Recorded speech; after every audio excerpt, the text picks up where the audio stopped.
Hello guys, कैसे हो आप सभी? बढ़िया एकदम। तो आज हम लोग थर्ड वीडियो में हैं और कंज्यूमर बिहेवियर के बारे में हम लोग पढ़ रहे थे इकोनॉमिक्स में, यानी कि माइक्रो इकोनॉमिक्स में।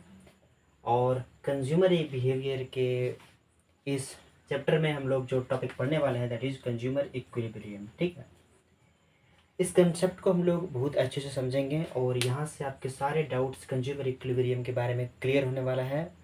आपने जितने भी वीडियोस चाहे देखे होंगे, इस वीडियो के देखने के बाद आपको कोई भी वीडियोस देखने की ज़रूरत नहीं पड़ेगी। ठीक है, तो ध्यान से समझिएगा और मैं आशा करता हूँ कि आपको सारी चीज़ें समझ में आएगी। बाकी कोई भी डाउट हो तो कमेंट सेक्शन में पूछ लेना। ठीक है, चलिए देखते हैं हम लोग। कंज्यूमर इक्विलिब्रियम बेसिकली दो मेथड से सॉल्व किया जाता है। दो मेथड यूज़ किए जाते हैं इसको समझने के लिए। जब कंज्यूमर एंटायर इनकम एक कमोडिटी पे लगाता है, यानी कि when consumer spend entire income in one commodity, तो कंज्यूमर इक्विलिब्रियम क्या होगा। और कंज्यूमर इक्विलिब्रियम जब एंटायर इनकम टू कमोडिटी पे खर्च करता है तो कंज्यूमर इक्विलिब्रियम क्या होगा। अच्छा, टू कमोडिटी का मतलब यहाँ पर क्या हुआ कि एक्स और वाई गुड मान के चलो, दो कमोडिटी है। एक कमोडिटी तो वो जो पर्टिकुलर वो कंज्यूम कर रहा है, और जो अनदर कमोडिटी है वो दुनिया भर के जितने भी गुड हैं वो सारा एक कमोडिटी को कंसिडर कर किया जा रहा है। ठीक है, दुनिया भर का जितना भी गुड्स है वो इसमें आ गया, एक गुड इसको मान लेंगे और दूसरा गुड पर्टिकुलर जो वो चूज कर रहा है। ठीक है, तो यहाँ पर दो गुड हो गया। अब बात करते हैं कंज्यूमर इक्विलिब्रियम में। हम एक टर्म आता है दैट इज इक्विलिब्रियम। तो सबसे पहले समझेंगे कि इक्विलिब्रियम आखिरकार होता क्या है, आखिरकार ये किस बला का नाम है इक्विलिब्रियम। बात समझ में आ रही कि नहीं गाइस? तो इक्विलिब्रियम क्या होता है? इक्विलिब्रियम होता है स्टेट ऑफ रेस्ट, यानी कि एक ऐसा पोजीशन पर जहाँ पर कंज्यूमर आकर अपने आप को रेस्ट फील करता है। मतलब भाई वो एक ऐसा पॉइंट पर आ गया जहाँ पर कंज्यूमर न आगे बढ़ना चाहता है न पीछे आना चाहता है। वो ऐसा पोजीशन पर है, एक ऐसा पॉइंट पर है, ना ही वो आगे बढ़ना चाहेगा ना ही वो पीछे आना चाहेगा। मतलब कि उसका जो डिमांड है गाइस, यानी कि उसका जो डिमांड है मार्केट उसे सप्लाई उतना ही कर रहा है।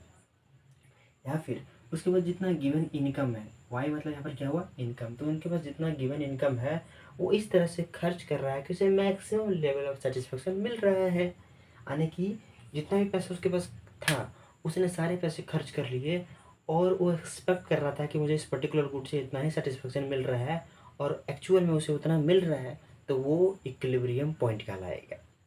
मतलब कि एक ऐसा पॉइंट जहाँ पर कंज्यूमर आ गया और वो स्टिक हो गया, वो मूव नहीं कर रहा है। ठीक है, तो उसे बोलते हैं हम लोग इक्विलिब्रियम पोजीशन। बात समझ में आ रही है कि नहीं गाइस? चलो अब देखो यहाँ पर consumer equilibrium in one commodity. अच्छा, कंज्यूमर जब एक कमोडिटी को चूज करेगा, ध्यान से समझना मेरी बात को। ठीक है, बहुत इजी कंसेप्ट, कुछ हार्ड नहीं, कुछ हार्ड फील आपको नहीं होगा। कंज्यूमर जब एक कमोडिटी को चूज कर रहा है तो उसका इक्विलिब्रियम कैसे फाइंड करेंगे। देखो, अगर कंज्यूमर एक कमोडिटी को चूज कर रहा है, इसका मतलब क्या हुआ, एक कमोडिटी को चूज कर रहा है तो कंज्यूमर इक्विलिब्रियम कब उसे मिलेगा। मतलब कि कम कंज्यूमर जो है वैसा गुड को कंज्यूम कर रहा है, एक कंज्यूमर वैसे गुड को कंज्यूम कर रहा है जिससे कि उसे मैक्सिमम से मैक्सिमम लेवल ऑफ सेटिस्फेक्शन मिल सके, तभी ना वो इक्विलिब्रियम में जाएगा। इस एक कमोडिटी अगर कंज्यूम कर रहा है तो ऐसे गुड को कंज्यूम करेगा जिससे मैक्सिमम से मैक्सिमम लेवल ऑफ सेटिस्फेक्शन उसे मिल सके। बात समझ में आ रही है? तभी वो कंज्यूमर इक्विलिब्रियम में पहुंचेगा। अच्छा, कोई अगर कमोडिटी वो चूज कर रहा है फिर कंज्यूम कर रहा है तो उसकी क्या प्रिंसिपल है। सबसे पहले उस कमोडिटी के प्राइस पता होना चाहिए और उसका एक्सपेक्टेड यूटिलिटी पता होनी चाहिए। आप जाते हो मार्केट, ठीक है, आप मार्केट जाते हो, जब आप कोई गुड कंज्यूम करना चाहते हो तब पहले क्या देखते हो? आप दो चीज़ें देखते हो कि नहीं देखते हो? आप पहले देखते हो कि इस गुड का प्राइस क्या है। ठीक है, उसके बाद आप क्या देखते हो कि इससे मुझे एक्सपेक्टेड यूटिलिटी क्या मिलने वाला है। अगर आपको एक्सपेक्टेड यूटिलिटी कम मिलेगा तो आप उस गुड को नहीं परचेज करोगे ना। ठीक है, लेकिन अगर आप देखते हो, कंपैरिजन करते हो कि नहीं करते हो कि मेरे प्राइस गुड के प्राइस से मेरा एक्सपेक्टेड यूटिलिटी बराबर हो रहा है कि नहीं हो रहा है, तभी तो आप गुड को परचेज करोगे ना। तो वहीं पर होता है एक्सपेक्टेड यूटिलिटी और प्राइस, ये दो चीज़ देखते हैं एक कंज्यूमर जब कोई गुड कंज्यूम कर रहा होता है। अच्छा, एक चीज़ यहाँ पर है कि कंज्यूमर इक्विलिब्रियम को एक्सप्लेन करने के लिए हम लोग लॉ ऑफ डीएमयू का यूज़ करते हैं। लॉ ऑफ डीएमयू पता है तो है कि नहीं है? लॉ ऑफ डीएमयू क्या बोलता है? डिमिनिशिंग मार्जिनल यूटिलिटी, कि जब हम लोग किसी कमोडिटी का कंजम्पशन बढ़ाते हैं तो उसका क्या होता है, मार्जिनल यूटिलिटी हमारा जो है वो फॉल करने लगता है। यही बोलता है डिमिनिशिंग मार्जिनल यूटिलिटी का कॉन्सेप्ट यही है कि जब हम लोग किसी कमोडिटी का कंजम्पशन बढ़ाते हैं तो उसका मार्जिनल यूटिलिटी मेरा जो है फॉल करने लगता है। इसके कुछ एजम्पशंस हैं, जैसे कि कंज्यूमर रैशनल होना चाहिए, स्टैंडर्ड यूनिट में हम लोग गुड को कंज्यूम कर रहे हैं, कंटिन्यूस कंजम्पशन कर रहे हैं, प्राइस कांस्टेंट है। ये सारे एजम्पशंस क्या हैं? डीएमयू के एजम्पशंस हैं। और यही एजम्पशंस हमारे कंज्यूमर इक्विलिब्रियम में पुट हो जाते हैं। यही एजम्पशंस हम लोग कंज्यूमर इक्विलिब्रियम को एक्सप्लेन करने में यूज़ करते हैं। बात समझ में आ रही है कि नहीं आ रही है? ठीक है, चलिए यहाँ तक अगर बात समझ में आ गई तो चलिए हम लोग आगे बढ़ते हैं। मैंने थोड़ी देर पहले बताया कि अगर हम लोग कोई गुड कंज्यूम कर रहे हैं तो उसके लिए दो प्रिंसिपल होना बहुत ज़रूरी है कि पहला उसके प्राइस पता होना चाहिए और उससे आने वाले एक्सपेक्टेड यूटिलिटी क्या है वो भी पता होना चाहिए। ठीक है, अब देखो कंज्यूमर इक्विलिब्रियम होने के लिए दो कंडीशन यहाँ पर ये है कि अगर हम लोग गुड को कंज्यूम कर रहे हैं, उसका कंजम्पशन बढ़ा रहे हैं तो मार्जिनल यूटिलिटी हमारा फॉल करना चाहिए। ये पहला है।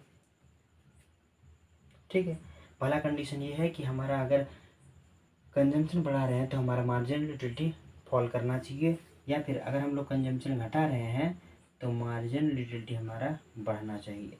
ये पहला कंडीशन है इक्विलिब्रियम में आने के लिए, जब हम लोग एक गुड को कंज्यूम कर रहे हैं। दूसरा कंडीशन क्या है कि हमारी जो marginal utility of good x है वो प्राइस के बराबर होना चाहिए। अगर ये दो कंडीशन सेटिस्फाई हो गया तो कंज्यूमर एक कमोडिटी को कंजम्पशन करते टाइम वो इक्विलिब्रियम में पहुंच जाएगा। बात समझ में आ रहा है? कोई कंफ्यूजन है क्या? सिंपल सी तो बात है गाइस कि एक कमोडिटी अगर कोई कंज्यूम करना चाहता है तो उसके लिए दो प्रिंसिपल होना चाहिए, उसका प्राइस पता होना चाहिए और एक्सपेक्टेड यूटिलिटी पता होना चाहिए। ये बेसिक चीज़ है, आपको पता होगा। अब कंज्यूमर इक्विलिब्रियम में पहुंचने के लिए दो कंडीशन फुलफिल होना जरूरी है। पहला क्या कि अगर हम किसी कमोडिटी का कंजम्पशन बढ़ा रहे हैं तो मार्जिनल यूटिलिटी फॉल होगा। सिंपल सी चीज़ है। अगर कमोडिटी कंजम्पशन घटा रहे हैं तो मार्जिनल यूटिलिटी मेरा बढ़ेगा। सिंपल सी बात है। पहला कंडीशन तो ये हो गया। दूसरा कंडीशन क्या है कि marginal utility of X good वो प्राइस के बराबर होना चाहिए। इसे हम लोग कैसे लिख सकते हैं? इसको एक और फॉर्म में लिख सकते हैं हम लोग कि marginal utility of X good upon price of X good वो मार्जिनल यूटिलिटी ऑफ मनी के टर्म में होना चाहिए। कुछ कुछ बुक्स में आपको ये चीज़ें देखने को मिलेगी। ठीक है, ठीक है, हड़बड़ाने का कोई ज़रूरत नहीं, आराम से समझेंगे, आराम से। इकोनॉमिक्स क्या है? इकोनॉमिक्स में हम लोग क्या पढ़ते हैं? पैसों के बारे में पढ़ते हैं, कंज्यूमर की बिहेवियर के बारे में पढ़ते हैं। तो बहुत ही आसान सा टॉपिक है, आसान सा चैप्टर है ये। तो यहाँ पर इसको ऐसे लिख सकते हैं कि marginal utility of X good upon price of X equal to marginal utility of money. अब आपका कन्फ्यूजन क्रिएट होगा यहाँ पर कि मार्जिनल यूटिलिटी ऑफ मनी, भाई ये क्या चीज़ है? ये कौन से बला का, कौन से भूत का नाम है ये? डरना बिल्कुल भी नहीं है, मैं हूँ ना यहाँ पर, डरना बिल्कुल नहीं। देखो यहाँ पे मार्जिनल यूटिलिटी ऑफ मनी मतलब क्या होता है गाइस? अच्छा, आपको ये तो पता है ना कि मार्जिनल यूटिलिटी ऑफ एक्स क्या होता है, यानी कि marginal utility of X good मतलब क्या? जब हम एडिशनल गुड को, एक एडिशनल गुड को कंज्यूम कर रहे हैं तो एडिशनल यूटिलिटी क्या मिल रहा है? मार्जिनल यूटिलिटी मतलब क्या हुआ कि additional utility due to additional consumption of good X. ठीक, बात समझ में आ गई कि नहीं आएगी? वही यहाँ पे है guys, marginal utility of money मतलब क्या हुआ कि additional utility due to additional one spending ₹1। जब हम लोग एडिशनल ₹1 खर्चा करते हैं तो उससे जो एडिशनल सेटिस्फेक्शन क्या मिला, उस एडिशनल सेटिस्फैक्शन को हम लोग मार्जिनल यूटिलिटी ऑफ मनी कहते हैं। नहीं समझ में आया? फिर से समझो। देखो, marginal utility of money basically guys ये होता है कि एक additional utility due to additional unit of a money. ठीक है, एक एडिशनल रुपीज़ हम लोग खर्च कर रहे हैं तो उसे एडिशनल सेटिस्फेक्शन क्या मिल रहा है, वही तो हमारा मार्जिनल यूटिलिटी ऑफ मनी कहलाता है। अच्छा, एक चीज़ हमको बताओ, अगर एक रिच आदमी है और एक पुअर आदमी है, दोनों के लिए क्या 1 रुपये सेम होगा? अगर एक मुकेश अंबानी आदमी है, उसका अगर 1 रुपया पैकेट से गिर गया तो उसको कोई फ़र्क पड़ने वाला है कि भाई वो ढूंढने थोड़ी जाएगा कि मेरा 1 रुपया गिर गया? बिल्कुल भी नहीं जाएगा। लेकिन अगर वहीं पर एक पुअर आदमी का 1 रुपया गिर गया भाई, तो दिन भर सोचेगा कि मेरा 1 रुपया गिर गया, मैं एक चीज़ क्या क्या खरीद सकता था 1 रुपये से। तो उसको बहुत फ़र्क पड़ने वाला है, इसको फ़र्क नहीं पड़ने वाला है। रिच गाय को कोई फ़र्क नहीं पड़ने वाला है, लेकिन पुअर गाय को बहुत फ़र्क पड़ेगा 1 रुपये से। तो इसीलिए जो मार्जिनलिटी ऑफ मनी है, इसको कांस्टेंट कह दिया मार्शल ने कि इसे हम कांस्टेंट मानेंगे। क्योंकि अगर कांस्टेंट नहीं मानेंगे ना, तो ये ऊपर नीचे करते रहेगा। तो हम अपने यूटिलिटी को कैसे मेजर करेंगे? मेजर कर ही नहीं सकते। मार्शल जो था उसने बोला था तो कि हम अपने यूटिलिटी को मनी के टर्म में एक्सप्रेस कर सकते हैं, ठीक है। लेकिन यहाँ पर देखो मनी तो फ्लक्चुएट कर रहा है ना, रिच के लिए अलग वैल्यू है, पुअर के लिए अलग वैल्यू है कि नहीं है? तो इसीलिए मार्शल ने बोला कि मार्जिनल यूटिलिटी ऑफ मनी को हम लोग कांस्टेंट मान लेते हैं कि वो रिच के लिए भी उतना ही सेटिस्फेक्शन देगा और पुअर के लिए भी उतना ही सेटिस्फेक्शन देगा। लेकिन क्या रियल लाइफ में ये होता है? रिच के लिए तो अलग सेटिस्फेक्शन है और पुअर के लिए तो अलग सेटिस्फेक्शन है 1 रुपीज़ के लिए, ठीक है। तो इसीलिए अगर हम लोग यहाँ पर मार्जिनल यूटिलिटी ऑफ एक्स लिखते हैं अपॉन प्राइस ऑफ एक्स लिखते हैं इक्वल टू 1 करते हैं, तो यहाँ पर हो जाएगा marginal utility of X good equal to price of X good. बात समझ में आया क्या? अगर यहाँ तक समझ में आया तो आप एक बार नोट डाउन कर लीजिए, फिर हम लोग आगे देखते हैं, ठीक।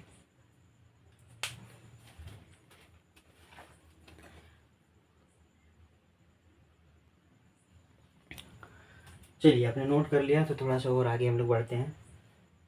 देखो, हमने क्या बोला कि कंज्यूमर इक्विलिब्रियम होने के लिए 2 कंडीशन फुलफिल होना जरूरी है। पहला ये, दूसरा जो बहुत ज़्यादा इंपॉर्टेंट है कि marginal utility of X good equal to price of X good होना चाहिए, ठीक है। अब देखो यहाँ पर जब ये अनबैलेंस हो जाएगा तो क्या होगा? जैसे कि अगर मान लीजिए कि marginal utility of X good is greater than price of X good है, तो यहाँ पर क्या हो रहा है? देखो तो हमें किसी गुड से यूटिलिटी ज़्यादा मिल रहा है अपने प्राइस से, मतलब हम जितना पे कर रहे हैं किसी गुड को खरीदने में, उससे हमें ज़्यादा मज़ा मिल रहा है। प्राइस हम उसको कम पे कर रहे हैं लेकिन हमें सेटिस्फेक्शन ज़्यादा मिल रहा है। तो क्या करेंगे? हम लोग कंजम्पशन बढ़ा देंगे, है कि नहीं है? हम लोग एक्स का कंजम्पशन क्या करेंगे? बढ़ा देंगे, ठीक है। बात पल्ले पड़ रहा है। जब हम लोग एक्स का कंजम्पशन बढ़ाते जाएंगे तो एक टाइम के बाद क्या होगा?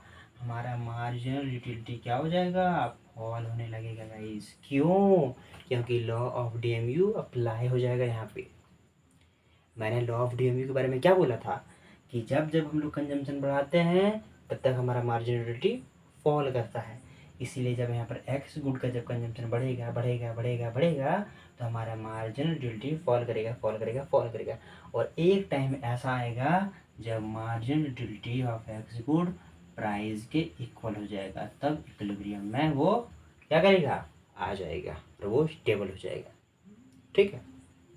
वहीं पर दूसरा कंडीशन ये है कि जब हमारा marginal utility of X good अगर लेस देन होगा प्राइस ऑफ एक्स गुड से, मतलब हमें सेटिस्फेक्शन तो कम मिल रहा है, हमें पे ज़्यादा करना पड़ रहा है, तो क्या उस गुड को खरीदेंगे? क्यों खरीदेंगे भाई? हमें जब लॉस लग रहा है, हमें सेटिस्फेक्शन मिल ही नहीं रहा, तो क्यों खरीदेंगे? बिल्कुल नहीं खरीदेंगे। तो यहाँ पर हमारा क्या होगा? एक्स गुड का कंजम्पशन मेरा क्या हो जाएगा? घट जाएगा। यानी कि उस गुड को हम लोग खरीदेंगे नहीं। हमें अगर सेटिस्फेक्शन नहीं मिल रहा है, मान लीजिए कि ये मार्कर है, हमको इसको 1,000 रुपये देना पड़ रहा है, लेकिन हमको लगता है कि 1,000 रुपये का होगा ही नहीं, होगा तो खरीदेंगे क्या? नहीं कर देंगे या फिर कंजम्पशन इसको घटा ही देंगे, है कि नहीं? वही यहाँ पर हो रहा है कि मार्जिनल यूटिलिटी हमारा कम होगा जब प्राइस से, तब क्या होगा? एकदम कम हो जाएगा। अच्छा, इस मार्कर अगर मेरे पास नहीं होगा तो हम लिख पाएंगे क्या? यहाँ पर नहीं लिख पाएंगे। तो एकदम से जब हम लोग कंजम्पशन कम कर देंगे तो एक टाइम ऐसा आएगा जब हमारा मार्जिनल यूटिलिटी इंक्रीज कर जाएगा, ठीक है। क्यों? क्योंकि लॉ ऑफ डीएमयू अप्लाई हो जाएगा। और एक ऐसा टाइम आएगा जब marginal utility of X good price के इक्वल हो जाएगा और तब वो इक्विलिब्रियम में कंज्यूमर पहुंच जाएगा, ठीक है, बात समझ में आ रहा है कि नहीं आ रहा है, पल्ले पड़ रहा है ना गाइस। तो ये था basically consumer equilibrium in one commodity case. ठीक है, अब इसको ग्राफ के थ्रू एक थोड़ा सा रिप्रेजेंटेशन करना है, आपको पता होगा थोड़ा सा बहुत ग्राफ के बारे में है, तो देख लो एक बार। ग्राफ कुछ ऐसा बनेगा गाइस।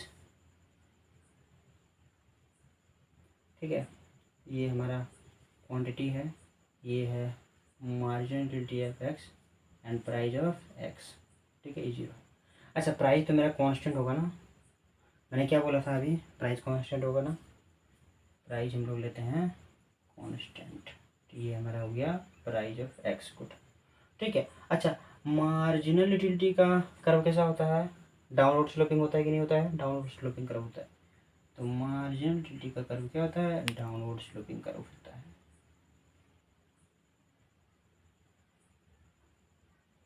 तो कंज्यूमर इक्विलिब्रियम यहाँ पर आ जाएगा ई पॉइंट पे। हम देख रहे हैं यहाँ की marginal utility of X good downward sloping curve है, डाउनवर्ड स्लोपिंग कर्व है। ठीक है, और जो प्राइस ऑफ एक्स है वो कांस्टेंट है। तो यहाँ पर जो यूनिट आएगा वो कंज्यूमर इतना गुड को कंजम्पशन करेगा और वो इक्विलिब्रियम में आ जाएगा, यानी कि वो रेस्ट पोजीशन पर आ जाएगा। ठीक है, तो गाइस ये था बेसिकली हमारा consumer equilibrium in one commodity case, and I hope कि आपको समझ में आया होगा। बाकी कोई भी डाउट हो तो आप कमेंट सेक्शन खुला है कि नहीं, लिख सकते हो ना अपना डाउट्स, अपने मन की बातें सब कुछ डाल दो एकदम कमेंट में। बाकी वीडियो कैसा लगा बताना कमेंट सेक्शन में, और अगर आपका कोई और विचार है कि मुझे इस टॉपिक पर वीडियो बनाना चाहिए, then put down your comment, I will try to make that video. Okay, so I hope आपको समझ में अच्छे से आ गया होगा। मिलते हैं अगले क्लास में। All the very best.